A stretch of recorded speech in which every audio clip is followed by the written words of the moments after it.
చేసేసి వెళ్ళిపోదాము అనుకున్నారు. పారాయణం చదవటం వల్ల మనకేంటి లాభం అని చెప్పి నాకు అనిపించింది. పారాయణం చేస్తే శ్లోకాలు కంఠస్థం వస్తాయేమో ఎప్పటికో. శ్లోకాలు కంఠస్థం వచ్చినంత మాత్రాన మనకేం అర్థం తెలుస్తుంది? అర్థం తెలియాలి. అర్థం తెలిస్తే దానిలో ఉన్న పదార్థం ఏంటో మనకు అర్థం అవుతుంది. అది అర్థమైతే కానీ ఆచరణలోకి వెళ్తాం. అది ఆచరిస్తే కానీ భగవంతుడు నిలుస్తాడు. ఏదైనా కర్మ చేయడం ద్వారా మనకు ఫలితం రావాలి. అది మంచి కర్మ చేస్తే, సత్కర్మ చేస్తే మంచి ఫలితం వస్తుంది. దుష్కర్మ చేస్తే పాప ఫలితం. కర్మ చేయకోకుండా అసలు మనకేది రాదు. కర్మ చేయాలి అంటే దాని గురించినటువంటి జ్ఞానం కావాలి. అంతేగా ఒక వంట వండాలంటే ఎలా వండాలో తెలిసినటువంటి జ్ఞానవంతుల దగ్గర నుంచి మనం నేర్చుకుంటాం. ఆ జ్ఞానం వచ్చిన తర్వాత అమ్మమ్మో ఎవరో ఒకళ్ళు ఇవో ఇలా వండాలి అని చెప్తే అప్పుడు మనం పనిలోకి దిగుతాం. ఆ పనిలోకి దిగిన తర్వాత తెలుస్తుంది, అబ్బా ఏం వండిందిరా, నాకంటే బ్రహ్మాండంగా వండిందిరా, అద్భుతంగా వండిందిరా మీ కూతురు అని చెప్పి అమ్మ చెబుతూ ఉంటే నాన్న ఎంతో సంతోషం. అంటే ఏదైనా మనలో ఉన్నటువంటి విశిష్టత బయటపడాలి, మనలో ఉన్నటువంటి విశేషమైనటువంటిది బయటపడాలంటే మనం పని చేయగలుగుతాం. ఈ భూమి మీద మనం అందరం పుట్టింది ఎందుకంటే కర్మబద్ధులమే. మనం కర్మ చేయటానికే వచ్చింది. కర్మ చేయకుండా అంటే కుదరదు. గాలి పీల్చడం కూడా కర్మే, తినటం కూడా కర్మే. చూసారా? కాబట్టి ఈ కర్మబద్ధమైనటువంటి జీవితం విశేషంగా విశేషంగా గడపాలి అని అంటే విశేషమైనటువంటి పనులు చేయాలి. చూసారండి? శ్రేష్టమైనటువంటి పనులు చేయాలి. అదంతా కూడా మనకి భగవద్గీతలో కర్మయోగం గురించి చెప్పాడు. ఎలా పనులు చేయాలో చెప్పాడు. ఆ చేసేటటువంటి పనిని ప్రేమపూర్వకంగా చేస్తే దాన్ని భక్తి యోగం అన్నాడు. భక్తి అంటే it's none other than love. భక్తి అంటే ప్రేమే. సరే, ప్రేమతో కూడినటువంటి పనిలో ఎంత ఇంట్రెస్టింగ్గా ఉంటుంది మనకి బాగా ఇష్టం అనుకోండి, ఆ ఇష్టమైన పనిని చాలా శ్రద్ధగా చేస్తాం. చూసారా? అంటే పనిని ప్రేమిస్తూ చేస్తే వాడు ఎంత కష్టాలైనా చేస్తాడు. అదే చెప్పాడు భగవంతుడు. అది తెలుసుకుని చేస్తే ఇంకా అద్భుతంగా ఉంటుంది. దాన్ని జ్ఞానయోగం అన్నారు. కర్మయోగం, భక్తి యోగం, జ్ఞానం. ఈ మూడు నిత్యంలో తీసుకుని మనకు కావాల్సినటువంటి ముక్తి అనేటటువంటి, లేదా వైకుంఠం అనేది, లేదా కైవల్యం అనేది, లేదా మరుజన్మ లేకోకుండా మరల శరీరధారి కాకోకుండా ఈ జీవాత్మ పరమాత్మ కలిసిపోయే విజ్ఞాన శాస్త్రమే భగవద్గీత. చూసారా? ఇది అర్జునుడే అనేటటువంటి లేగదోడని అడ్డుపెట్టుకుని గోవు అనేటటువంటి శ్రీకృష్ణ భగవానుడు క్షీరం అనేటటువంటి ఆ మధురమైనటువంటి అమృత పదార్థాన్ని మనకు అందించినటువంటి భగవద్గీత. అంటే వాళ్ళతో కొత్తగా వచ్చారు కదా, అందుకే దీనికి ఇంట్రడక్షన్. అంతా సన్నద్ధమైపోయినాక రెడీ టు ఫైట్, అన్ని రకాలైనటువంటి లావాదేవీలు అయిపోయినాయి, అన్ని రాయబారాలు అయిపోయినాయి. ఇక పోరాడు లేదా చావు, do or die but don't ask why అనేటటువంటి పొజిషన్కి వెళ్ళినాను. చెయ్యలేక చావు. చూసారా? ఆ యుద్ధం జరగకూడదని భగవానుడు ఎంతో ప్రయత్నం చేశాడు. ధర్మం పిచ్చిపెరిగిపోయింది. ధర్మం సైడ్ చూస్తేనేమో చాలా ఆ నలుగురే మిగిలారు తప్ప మిగతా వాళ్ళు ఎవరు లేరు. ఆ పంచపాండవులు తప్ప వీళ్ళకి సైన్యం తక్కువే, బలము తక్కువే, రాజ్యం తక్కువే, సంపద తక్కువే. ఐదుళ్ళు ఇస్తే చాలు బతుకుతామన్న వాళ్ళే 5 కూడా ఇవ్వను పంపన్నాడు అతడు. అటువంటి కండిషన్లో ఆ ధర్మాన్ని కాపాడటానికి భగవంతుడు మరి వీళ్ళందరికీ అండగా ఉండి ఇక పోరాడి తేల్చుకోవాల్సిందే. మాటలు అయిపోయినాయి, రాయబారాలన్నీ అయిపోయినాయి, నచ్చజెప్పాలన్నీ అయిపోయినాయి. అటువంటి దుష్టులకి మీ దగ్గర ఉన్నటువంటి పరాక్రమం చేత సమాధానం చెప్పి ఈ లోకానికి ధర్మం యొక్క పవర్ ఏంటో తెలియచేయాలి అని కంకణం కట్టుకున్నాడు. కాబట్టి శ్రీకృష్ణ భగవానుడు ఇప్పుడు ధర్మం ఏంటో, అధర్మం ఏంటో, మంచి ఏంటో, చెడు ఏంటో వాడు మనం మాట్లాడగలం. లేకపోతే మెదలకుండా నోరు మూసుకుని బలవంతుడిదే రాజ్యము, వాడు ఏది చేస్తే మనం బానిసల్లాగా బతికేటటువంటి దారుణమైన నికృష్టమైనటువంటి ఆ జీవనం గడపాల్సి వచ్చేది. ఏది శ్రీకృష్ణుడు కనుక ఈ యుద్ధం జరపకపోతే, యుద్ధం చేసి గెలవాలి అన్నటువంటి తృష్ణ కలిగినటువంటి ఈ పంచపాండవులు వీళ్ళ దగ్గర నుంచి చివరికి యుద్ధం దాకా వెళ్ళిన తర్వాత అమ్మో నా వల్ల కాదు, నేను చంపలేను, నా తాత అదిగో నా గురువు గారు అంట మొదలుపెట్టి గాంధీవంతా పక్కన పడేసి నా వల్ల కాదు, ఈ రక్తపు కూడు నేను తినలేను, నా చేతులతో నేను నా తాతను చంపలేను, నా చేతులతో నా గురువు గారిని చంపలేను అని మెట్ట వేదాంతం పలుకుతున్నాడు ఎవరో అర్జునుడు. ముందేమైపోయింది మరి? వాళ్ళు ఏం చేశారు? నీకు న్యాయం చేశారా? నీకెంత రాగం, ఆ అనురాగం, ఆ మోహం, నా అనేటటువంటి భావన ఉందా? వాళ్ళకు కూడా ఉండాలిగా. ఉంటే నీకు నీ తండ్రికి సంబంధించినటువంటి రాజ్యమే కదా. పాండురాజు చనిపోతే ఆ ధృతరాష్ట్రుడికి ఇచ్చినటువంటి రాజ్యం అది వాస్తవంగా. పాండురాజుకి పాండు రోగం వస్తుంది, ఒక రోగం వచ్చి చచ్చిపోతాడు, అన్ఎక్స్పెక్టెడ్గా చచ్చిపోతాడు. ధృతరాష్ట్రుడే పెద్దవాడు, యాక్చువల్గా పాండురాజు రెండోవాడు. అయితే ధృతరాష్ట్రుడికి గుడ్డితనం ఉండటం వల్ల రాజుకి అంగవైకల్యం ఉండకూడదు అనేటటువంటి రూల్. ఆ రోజేంటి ఈ రోజు ఏంటి, ఎప్పుడైనా సరే మతి స్థిమితంగా ఉండాలి, ఐస్ విజన్ బాగా దృష్టి ఉండాలి, ఏ అంగంలోనూ లోపం ఉండకూడదు రాజు అనేటువంటి. కానీ వాడికి 2 కళ్ళు గుడ్డి కళ్ళు. కానీ రాజ్యాన్ని ఏలాలనేటువంటి కాంక్ష మొట్టమొదటి నుంచి ఉంది అతనికి. విదురుడు వ్యతిరేకిస్తాడు.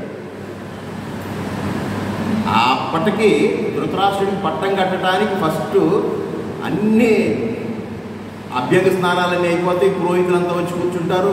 బ్రహ్మముహూర్తం దాటిపోయి ఆయన చక్కగా తెల్లవారుతుండగా ఆయనకి కిరీటం పెట్టాలి. కిరీటం పెట్టే టైంలో విదురుడు ఆపేస్తాడు. ఇది రాజ్యాంగ విరుద్ధం.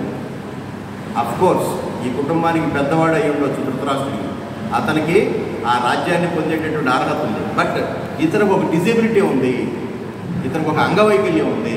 అంగవైకల్యం ఉన్నవాడు ఫిట్ అవ్వడు, రాజ్యం ఏలడానికి వీల్లేదు అని చెప్తే అప్పుడు ధృతరాష్ట్రుడి దగ్గర నుంచి నెక్స్ట్ ఆల్టర్నేటివ్ తన తమ్ముడైనటువంటి పాండురాజు దొరుకుతుంది.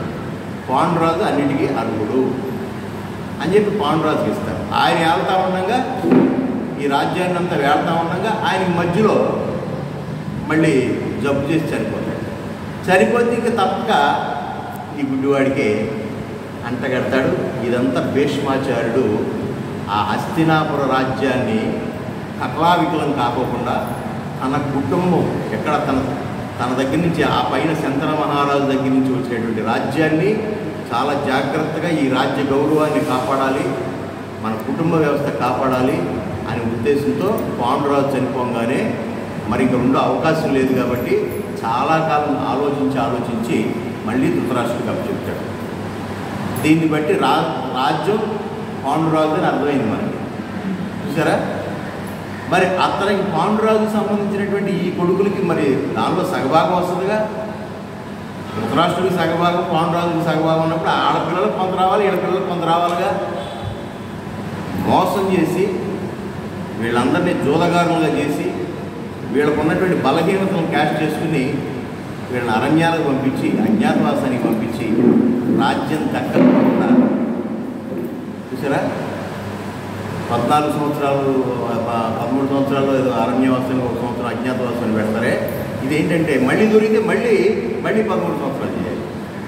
ఇప్పుడు కూడా పోలీసు వ్యవస్థలో మనకు ఉంది, ఒక వ్యక్తి మిస్ అయితే 12 సంవత్సరాల పాటు అతను కనుక ఐడెంటిఫై కాకపోతే చనిపోయిన వాటితో సమానంగా భావించి అతనికి ఉన్నటువంటి ఆస్తిపాస్తులన్నీ అతను వారసు తీసేసుకోవచ్చు. ఆ 12 సంవత్సరాలు దాటితే ఇక అతను పోయిన వాటితో సమానం.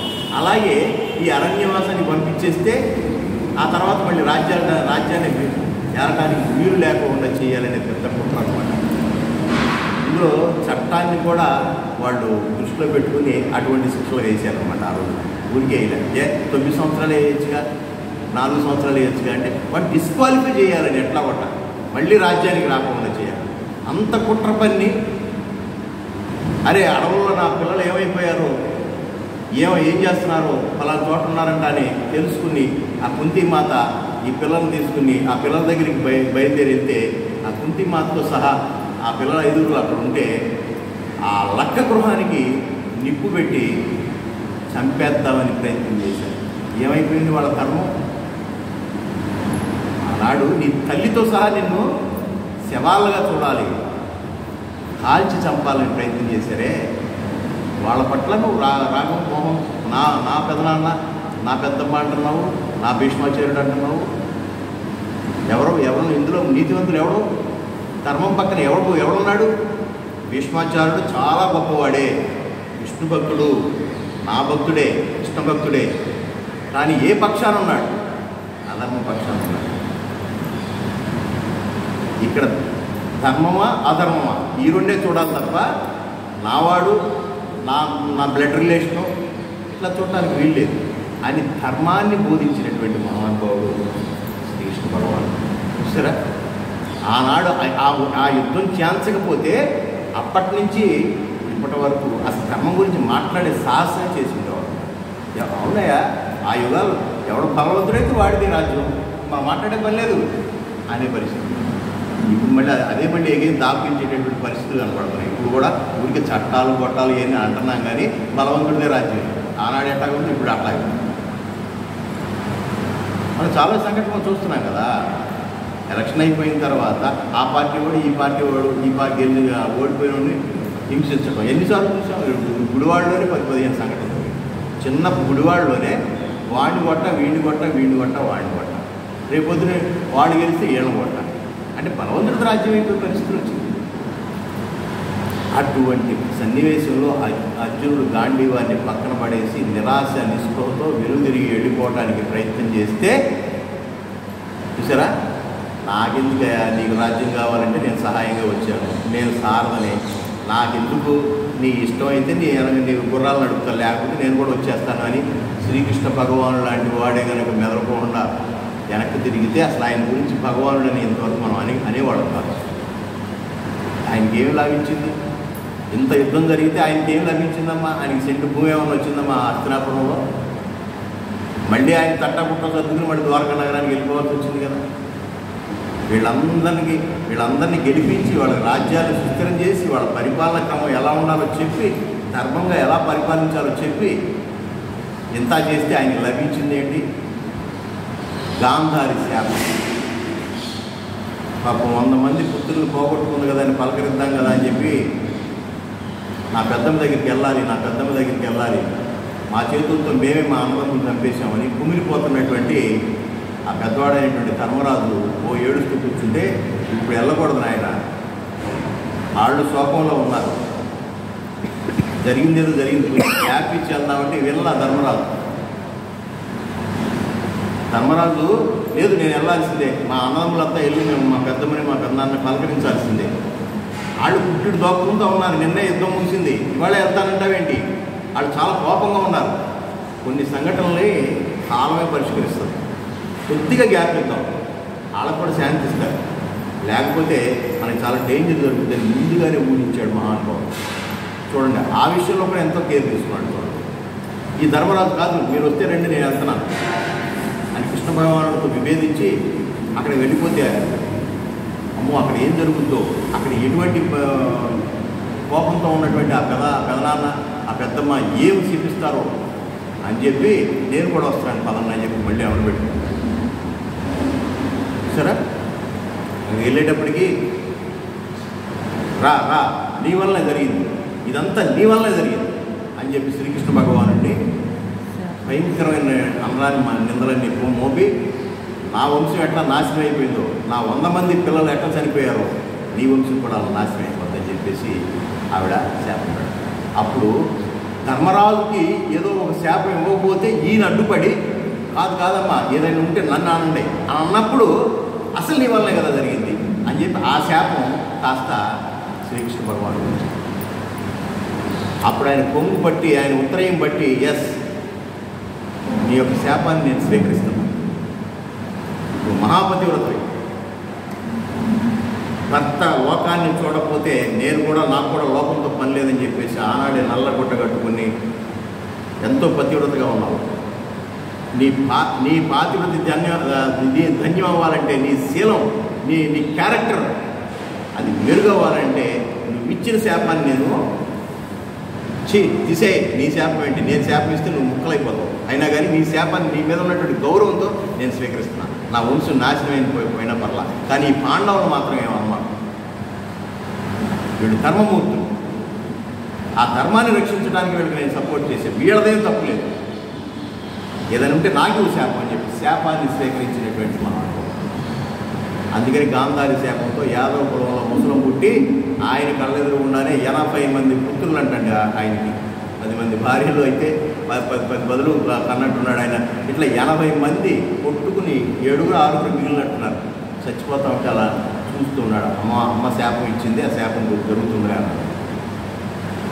ఏమి లభించింది? ఇంత యుద్ధాలు చేస్తే, చిన్న సహాయం చేస్తేనే నేను ఈ వార్లో నేను సపోర్ట్ చేసి నాకు చైర్మన్ పదవి ఇస్తావా, లేదా ఆ పదవి ఇస్తావా, ఈ పదవి ఇస్తావా అనే రోజుల్లో, మరి ఆ రోజుల్లో ఏమీ ఆశించుకోకుండా ధర్మాన్ని నిలబెట్టి తన వంశాన్ని కూడా నాశనం చేసుకున్నటువంటి మహానుభావుడు శ్రీకృష్ణ భగవానుడు. చూసారా, ధర్మం కోసం ఎంతకైనా తెగిస్తాడు, ధర్మాన్ని గెలిపించడానికి ఎవరికైనా సపోర్ట్ చేస్తాడు. అందుకనే వాళ్ళ ధర్మం గురించి మాట్లాడతారు. అటువంటి మహానుభావుడు చెప్పినటువంటి ఈ గ్రంథంలో లేనిటువంటి వస్తువులు, ఉపనిషత్తులు కానీ, వేదాలు కానీ, మీమాంస శాస్త్రం కానీ, తర్కశాస్త్రం కానీ, 18 అధ్యాయ పురాణాలు కానీ, అష్టాదశ పురాణాలు అంటారు కదా, ఇవన్నీ కలగలిపితే వచ్చినటువంటి సారాంశం, ఎసెన్స్ అంటారే, ఆ రసమే. అవన్నీ క్రూడ్, అది బాగా మెటీరియల్. ఉపనిషత్తులు ఎవరికి అర్థం కావు, వేదాధ్యయనం చేయటువంటి మన వల్ల కాదు. అటువంటి దానిలో నుంచి ఇంపార్టెంట్ విషయాలన్నిటినీ అవన్నీ మరి కలిపినటువంటి గ్రంథమే ఇది భగవద్గీత. ఇది ఒకటి పట్టుకుంటే చాలు, ఇది ఒకటి అర్థం చేసుకోగలిగితే మన జీవితం ధన్యమైనట్టు.